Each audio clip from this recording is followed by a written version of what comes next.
Bereshit, Genèse 38, Bible de Yehoshua Mashiach. Il arriva qu'en ce temps-là, Yehuda s'éloigna de ses frères et se retira vers un homme d'Abdoulam nommé Hira. Là, Yehuda vit la fille d'un Cananéen nommé Sheua. Il la prit pour femme et alla vers elle. Elle conçut et enfanta un fils qu'elle appela Er. Elle conçut encore et enfanta un fils qu'elle appela Onan. Elle enfanta de nouveau un fils qu'elle appela du nom de Shéla. Yehuda était assez Zib quand elle enfanta. Yehuda prit une femme pour Er, son premier-né, une femme nommée Tamar. Mais Er, le premier-né de Yehuda, était méchant devant Yahweh, et Yahweh le fit mourir. Alors, Yehuda dit à Onan, « Va avec la femme de ton frère, exerce envers elle ton droit de beau-frère, et suscite une postérité à ton frère. » Mais Onan, sachant que les enfants ne seraient pas à lui, se souillait à terre lorsqu'il alla vers la femme de son frère, afin de ne pas donner de postérité à son frère. Ce qu'il faisait déplut à Yahweh. C'est pourquoi il le fit aussi mourir. Et Yehuda dit à Tamar, sa belle-fille, « Demeure veuve dans la maison de ton père, jusqu'à ce que Shéla, mon fils, soit grand. » Car il se disait, « Il faut prendre garde qu'il ne meure comme ses frères. » Ainsi Tamar s'en alla et demeura dans la maison de son père. Et après quelques jours, la fille de Sheua, femme de Yehuda, mourut. Lorsque Yehuda fut consolé, il monta vers ceux qui tondaient ses brebis, à Timna, avec Hira, l'Adoulamite, son ami intime. On en informa Tamar et on lui dit, « Voici ton beau-père monte à Timna pour tondre ses brebis. » Alors, elle ôta ses habits de veuve, se couvrit d'un voile et s'enveloppa. Et elle saisit à l'entrée d'Énaïm, sur le chemin de Timna, car elle voyait que Shéla était devenu grand, et qu'elle ne lui était pas donnée pour femme. Et quand Yehuda la vit, il s'imagina que c'était une prostituée, car elle avait couvert son visage. Il l'aborda sur le chemin et lui dit, « Permets, je te prie, que je vienne vers toi, car elle ne savait pas que c'était sa belle-fille. » Et elle répondit, « Que me donneras-tu pour venir vers moi ?» Il répondit, « Je t'enverrai un chevreau d'entre les chèvres du troupeau. » Elle répondit, « Me donneras-tu un gage jusqu'à ce que tu l'envoies ?» Il répondit, « Quel gage te donnerai-je » Et elle répondit, « Ton seau, ton cordon et ton bâton, que tu as à la main. » Et il lui donna. Il alla vers elle, et elle devint enceinte de lui. Puis, elle se leva et s'en alla. Elle ôta son voile et remit ses habits de veuve. Yehuda envoya un chevreau d'entre ses chèvres par son ami intime, l'Adoulamite, pour qu'il retire le gage de la main de la femme. Mais il ne la trouva pas. Il interrogea les hommes du lieu où elle avait été, en disant, « Où est cette prostituée qui était à Énaïm, sur le chemin ?» Il répondit, « Il n'y a pas eu ici de prostituée. » Il retourna auprès de Yehuda et lui dit, « Je ne l'ai pas trouvée, et même les gens du lieu m'ont dit, « Il n'y a pas eu ici de prostituée. » Yehuda dit, « Qu'elle garde ce qu'elle a, il ne faut pas nous faire mépriser. Voici j'ai envoyé ce chevreau, mais tu ne l'as pas trouvé. » Environ 3 mois après, on fit un rapport à Yehuda en disant, « Tamar, ta belle-fille, a commis un adultère.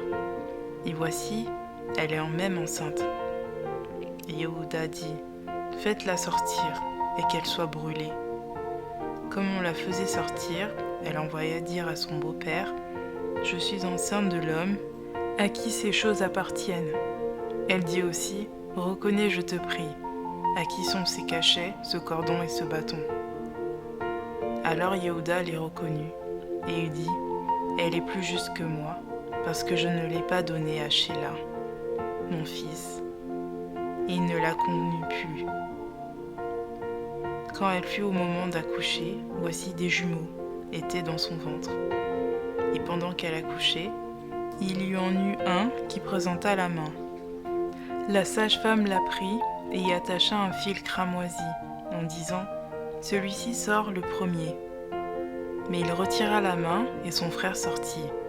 Alors la sage-femme dit « Quelle brèche tu as faite ?» Et elle lui donna le nom de Péret. Ensuite sortit son frère qui avait à la main un fil cramoisi, et on lui donna le nom de Zirach. Bereshit, Genèse 39, Bible de Yehoshua, Mashiach. Or, quand on fit descendre Yosef en Égypte, Potiphar, eunuque de Pharaon, chef des gardes, homme égyptien, l'acheta de la main de Ishmaélite, qui l'avait emmené. Et Yahweh était avec Yosef, et il était un homme qui faisait tout prospérer. Il était dans la maison de son seigneur égyptien. Son seigneur vit que Yahweh était avec lui, et que Yahweh faisait prospérer entre ses mains tout ce qu'il faisait. C'est pourquoi Yosef trouva grâce aux yeux de son maître, qu'il employa à son service. Et son seigneur l'établit sur sa maison, et lui remit entre les mains tout ce qui lui appartenait. Et il arriva que depuis qu'il l'eut établi sur sa maison, et sur tout ce qu'il possédait, Yahweh bénit la maison de l'Égyptien à cause de Yosef. Et la bénédiction de Yahweh fut sur tout ce qui lui appartenait, soit à la maison, soit au champ. Il remit donc tout ce qui était à lui entre les mains de Yosef, et ne s'occupa plus de rien, excepté de la nourriture qu'il mangeait. Or Yosef était beau de taille et beau de figure. Après ces choses, il arriva que la femme de son seigneur porta les yeux sur Yosef. Et elle lui dit « Couche avec moi ». Mais il refusa. Il dit à la femme de son seigneur « Voici mon seigneur prend avec moi connaissance de rien dans la maison. Et il a remis entre mes mains tout ce qui lui appartient. Il n'y a personne dans cette maison qui soit plus grand que moi. Et il ne m'a rien interdit, excepté toi, parce que tu es sa femme. Comment ferais-je un si grand mal et pécherais-je contre Elohim ?» Quoiqu'elle parlât tous les jours à Yosef, il refusa de coucher à côté d'elle, d'être avec elle. Mais il arriva un certain jour qu'il entra dans la maison pour faire son travail. Et de tous les hommes de la maison, personne n'était dans la maison. Et elle le saisit par son vêtement et lui dit « Couche avec moi ».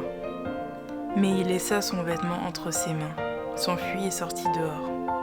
Et lorsqu'elle fit qu'il lui avait laissé son vêtement entre les mains et qu'il s'était enfui dehors, elle appela les gens de sa maison et parla en disant « Voyez, on nous a amené un homme, un Hébreu, pour se moquer de nous.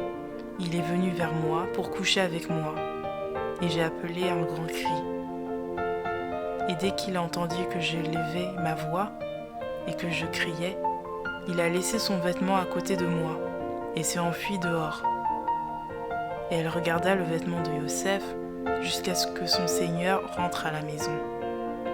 Alors, elle lui parla en ce même terme et dit « Le serviteur hébreu que tu nous as amené est venu vers moi pour se moquer de moi. Et comme j'ai élevé ma voix et que j'ai crié, il a laissé son vêtement à côté de moi et s'est enfui. Et sitôt que le seigneur de Yosef eut entendu les paroles de sa femme, qui lui disait « Ton serviteur m'a fait ce que je t'ai dit », sa colère s'enflamma. Et le seigneur de Yosef le prit et le mit en prison, à l'endroit où les prisonniers du roi étaient enfermés. Il resta donc là en prison. Mais Yahweh fut avec Yosef.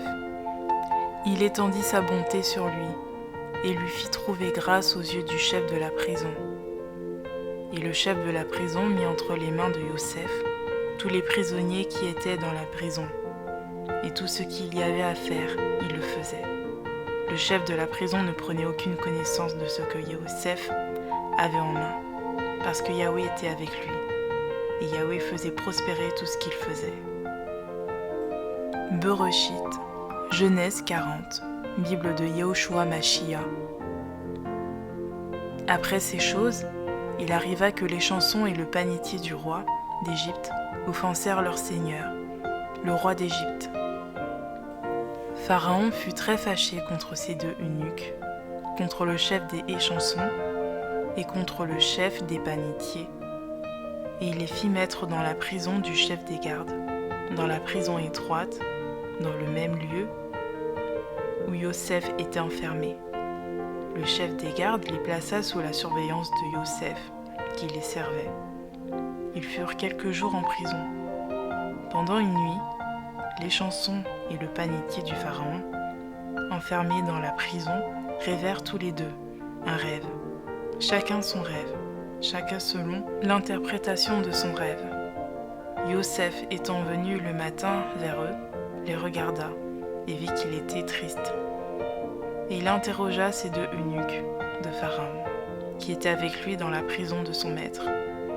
Et il leur dit : « Pourquoi avez-vous un mauvais visage aujourd'hui ?»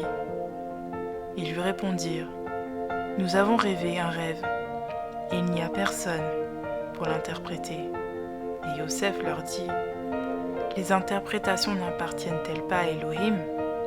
Je vous prie, racontez-le-moi. » Le chef des échansons raconta son rêve à Yosef et lui dit : « Dans mon rêve, voici il y avait un sceptre devant moi. Ce sceptre avait 3 serments. Quand il a poussé sa fleur, s'est développé et ses grappes ont donné des raisins mûrs. La coupe de Pharaon était dans ma main. J'ai pris les raisins, je les ai pressés dans la coupe de Pharaon, et j'ai mis la coupe dans la main de Pharaon. » Yosef lui dit : « Voici son interprétation. Les 3 serments sont 3 jours. Dans 3 jours, Pharaon élèvera ta tête et te rétablira dans ta charge. Et tu mettras la coupe de Pharaon dans sa main, comme tu le faisais auparavant, lorsque tu étais son échanson. Mais souviens-toi de moi quand tu seras heureux, et use de bonté envers moi, je te prie. Fais mention de moi à Pharaon, afin qu'il me fasse sortir de cette maison. Car j'ai été enlevé du pays des Hébreux, et ici non plus, je n'ai rien fait pour être mis en prison. » Le chef des panetiers, voyant que Yosef avait bien interprété, lui dit : « Voici, il y avait aussi dans mon rêve 3 corbeilles de pain blanc sur ma tête. Dans la corbeille la plus élevée, il y avait pour Pharaon des mets de toute espèce, cuits au four. Les oiseaux les mangea dans la corbeille au-dessus de ma tête. » Yosef répondit et dit : « Voici son interprétation. Les 3 corbeilles sont 3 jours. Dans 3 jours, Pharaon enlèvera ta tête de dessus de toi et te fera pendre à un bois, et les oiseaux mangeront ta chair sur toi. » Il arriva au 3e jour, qui était le jour de la naissance de Pharaon, qu'il fit un festin à tous ses serviteurs. Il éleva la tête du chef des échansons et la tête du chef des panetiers au milieu de ses serviteurs. Il rétablit le chef des échansons dans sa charge des chansons, pour qu'il mette la coupe dans la main de Pharaon. Mais il fit pendre le chef des panetiers, selon l'explication que Yosef leur avait donnée. Cependant, le chef des échansons ne pensa plus à Yosef, il oublia. Bereshit, Genèse 41, Bible de Yehoshua Mashiach. Mais il arriva qu'au bout de 2 ans entiers, Pharaon eut un rêve, et il lui semblait qu'il était près du fleuve. Et voici, 7 jeunes vaches belles à voir, grasses de chair, montèrent hors du fleuve, et se mirent à paître dans les prairies. Et voici, 7 autres jeunes vaches, laides à voir et maigres de chair, montèrent hors du fleuve derrière les autres, et se tinrent près des autres jeunes vaches sur le bord du fleuve. Les jeunes vaches, laides à voir et maigres, mangèrent les 7 jeunes vaches belles à voir et grasses. Alors Pharaon s'éveilla. Il se rendormit et lut un second rêve. Voici 7 épis gras et beaux montèrent sur une même tige. Et 7 épis maigres et brûlés par le vent d'Orient poussèrent auprès d'eux. Les épis maigres engloutirent les 7 épis grasses et pleines, et Pharaon se réveilla. Voilà que c'était un rêve. Il arriva au matin que Pharaon eut l'esprit troublé, et il envoya appeler tous les magiciens et tous les sages d'Égypte, et leur raconta ses rêves. Mais personne ne put les interpréter à Pharaon. Alors, le chef des échansons parla à Pharaon en disant : « Je rappellerai aujourd'hui le souvenir de mes fautes. » Lorsque Pharaon fut irrité contre ses serviteurs, il nous fit mettre, le chef des panetiers et moi, en prison, dans la maison du chef des gardes. Nous avons rêvé un rêve, une même nuit, moi et lui. Nous rêvions chacun selon l'interprétation de son rêve. Or, il y avait là avec nous un jeune homme hébreu, esclave du chef des gardes. Nous lui avons raconté nos rêves, et il nous les a interprétés. Il a interprété le rêve de chacun, et les choses sont arrivées comme il nous les avait interprétées. Je fus rétabli dans ma fonction, et l'autre fut pendu. Alors Pharaon envoya appeler Yosef. On le fit sortir en hâte de la prison. On le rasa et on lui fit changer de vêtements. Puis il se rendit vers Pharaon. Et Pharaon dit à Yosef : « J'ai eu un rêve et personne n'a pu l'interpréter. Or j'ai entendu dire de toi que quand tu entends un rêve, tu l'interprètes. » Et Yosef répondit à Pharaon en disant : « Ce n'est pas moi, c'est Elohim qui donnera une réponse concernant la paix de Pharaon. » Et Pharaon dit à Yosef : « Dans mon rêve, voici, je me tenais sur le bord du fleuve, et voici 7 vaches grasses, de chair et belles d'apparence, montaient hors du fleuve, et se mirent à paître dans la prairie. Et voici 7 autres vaches montèrent derrière elles, maigres, très laides d'apparence et déchaînées. J'en ai pas vu d'aussi laides dans tout le pays d'Égypte. Mais les vaches déchaînées et laides mangèrent les 7 premières vaches, qui étaient grasses. Elles les engloutirent dans leur ventre, sans qu'on s'aperçoit qu'elles y étaient entrées, et leur apparence était laide comme auparavant. Puis je me suis réveillée. Je vis encore un rêve, 7 épis pleins et beaux, qui montèrent sur une même tige. Puis voici 7 épis vides, maigres, brûlés par le vent d'Orient, poussèrent auprès d'elle. Les épis maigres engloutirent les 7 beaux épis. Je l'ai dit aux magiciens, mais personne ne m'a donné l'explication. Yosef dit à Pharaon : « Le rêve du Pharaon ne fait qu'un. Elohim indique au Pharaon ce qu'il va faire. Les 7 vaches belles sont 7 années, et les 7 épis beaux sont 7 années. C'est un seul rêve. Les 7 vaches déchaînées et laides qu'on montèrent derrière les premières sont 7 années, tout comme les 7 épis vides brûlés par le vent d'Orient. Ce sont 7 années de famine. Ainsi, comme je viens de le dire à Pharaon, Elohim a fait connaître à Pharaon ce qu'il va faire. Voici, il y aura 7 années de grande abondance dans tout le pays d'Égypte. 7 années de famine viendront après elles, et l'on oubliera toute cette abondance au pays d'Égypte. La famine consumera le pays. Cette famine qui suivra sera si forte qu'on ne reconnaîtra plus de cette abondance dans le pays. Si le rêve s'est répété 2 fois au Pharaon, c'est que la chose est arrêtée de la part d'Elohim et qu'Elohim se hâtera de l'exécuter. Or maintenant que Pharaon choisisse un homme intelligent et sage et qu'il établisse sur le pays d'Égypte, que Pharaon établisse et institue des commissaires sur le pays et qui prennent la 5e partie du revenu du pays d'Égypte durant les 7 années d'abondance. Qu'il rassemble tous les produits de ces bonnes années qui viennent, qu'il fasse sous l'autorité de Pharaon des amasses de blé, des provisions de nourriture dans les villes, et qu'il en ait la garde. Ces provisions de nourriture seront en réserve pour le pays durant les 7 années de famine, qui seront dans le pays d'Égypte, afin que le pays ne soit pas consumé par la famine. Et la chose fut bonne aux yeux de Pharaon et aux yeux de tous ses serviteurs. Et Pharaon dit à ses serviteurs, « Pourrions-nous trouver un homme semblable à celui-ci, qui a l'esprit d'Élohim ?»